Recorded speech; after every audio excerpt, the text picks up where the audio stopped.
भारत माता की, छत्रपति शिवाजी महाराज की, धर्मवीर छत्रपति संभाजी महाराज की, भारत रत्न डॉक्टर बाबासाहेब आंबेडकरांचा, भगवान बिरसा मुंडा की, जय श्रीराम, जय जय श्रीराम। स्वराज्याचे सरसंस्थापक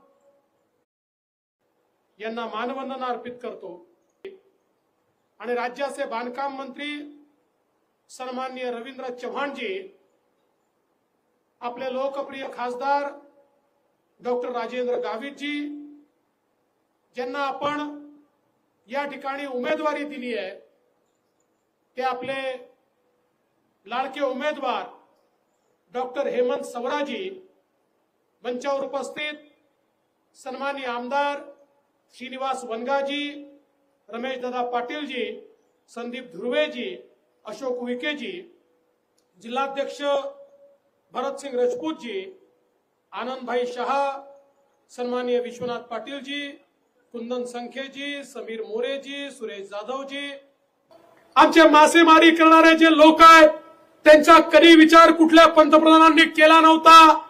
या ठिकाणी आमच्या कोळी बांधवांकरता नील क्रांती सारखी योजना मोदीजींनी आणली आणि या योजनेच्या अंतर्गत नवीन जेटी तयार करण्याचा विषय असेल, नवीन बोटी देण्याचा विषय असेल, नवीन फिशिंग हार्बर तयार करण्याचा विषय असेल, या ठिकाणी 2014 ते 2024 मध्ये सर्वात जास्त जेटी, सर्वात जास्त फिशिंग बोटी, सर्वात जास्त फिशिंग हार्बर या महाराष्ट्रात तयार करण्याचं काम हे मोदीजींच्या नेतृत्वात या ठिकाणी झालंय। आणि यासोबत मोठ्या प्रमाणात मत्स्य दुष्काळ कसा दूर करता येईल याची उपाययोजना मोदीजींनी केली आणि आमचा या ठिकाणी व्यवसाय करणारे जे कोळी बांधव आहेत यांना देखील त्या ठिकाणी सुलभ लोन मिळालं पाहिजे, त्याला शेतीचा दर्जा मिळाला पाहिजे, त्याकरता वेगळं मंत्रालय झालं पाहिजे। हे सगळं करण्याचं काम खऱ्या अर्थानं आमच्या मोदीजींनी केलं।